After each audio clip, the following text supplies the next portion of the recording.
ahli agama atau pejabat publik, pejabat negara memimpin sholat Jumat.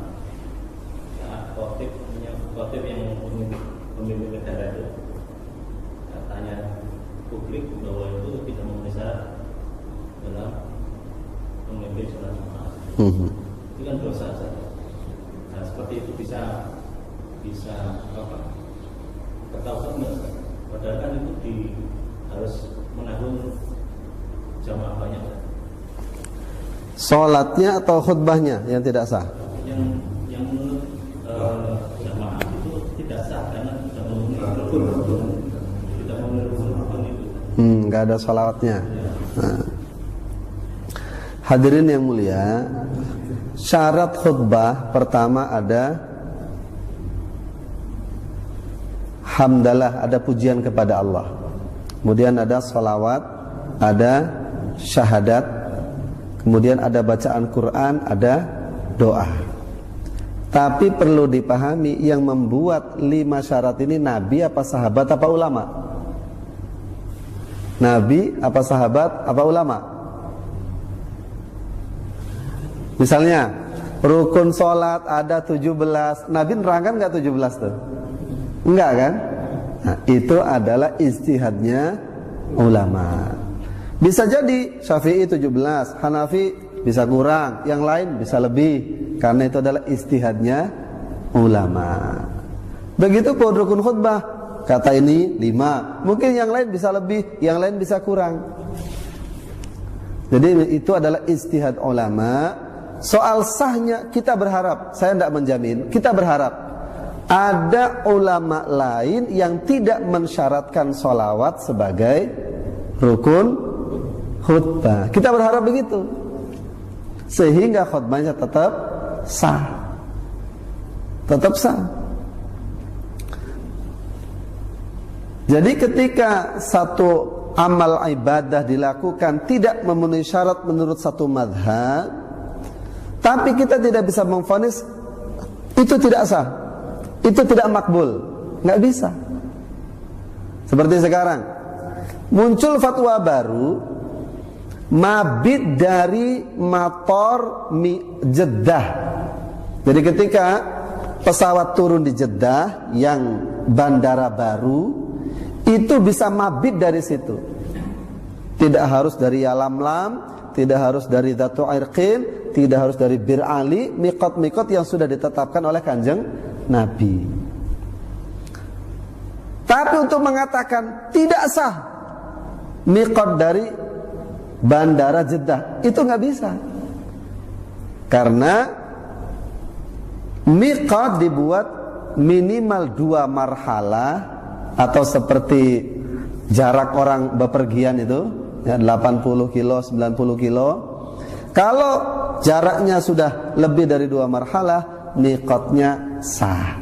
Hanya saja zaman Nabi tidak ada, begitu. Sama dengan orang wukuf di Mina sekarang.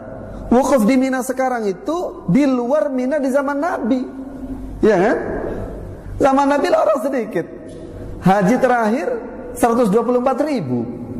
Sekarang jutaan, ya kan? Saya mau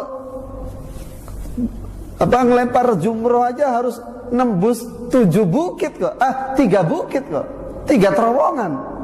Padahal kita plus, haji plus, harus nembus 3 terowongan. Bayangkan. Nah, jadi masalah-masalah begini ini,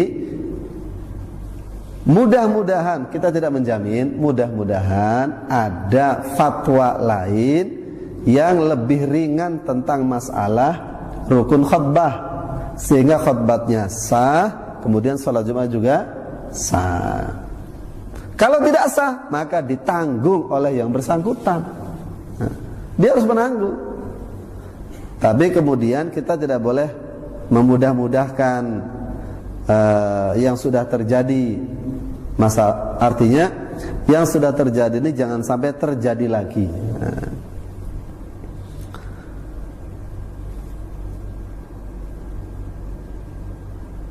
Sekarang ini hadirin yang mulia, kita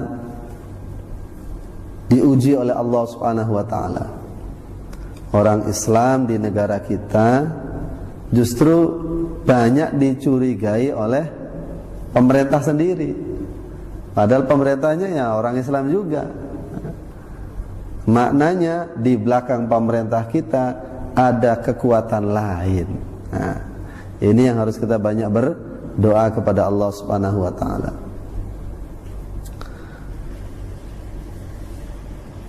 Jadi kalau tidak sah maka tanggungan dia, tapi kita berharap ada fatwa ulama lain yang lebih ringan masalah rukun khutbah.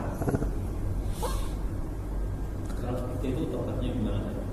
Kalau terus iya gitu, maksudnya harus ya dia harus bertaubat, kemudian dia harus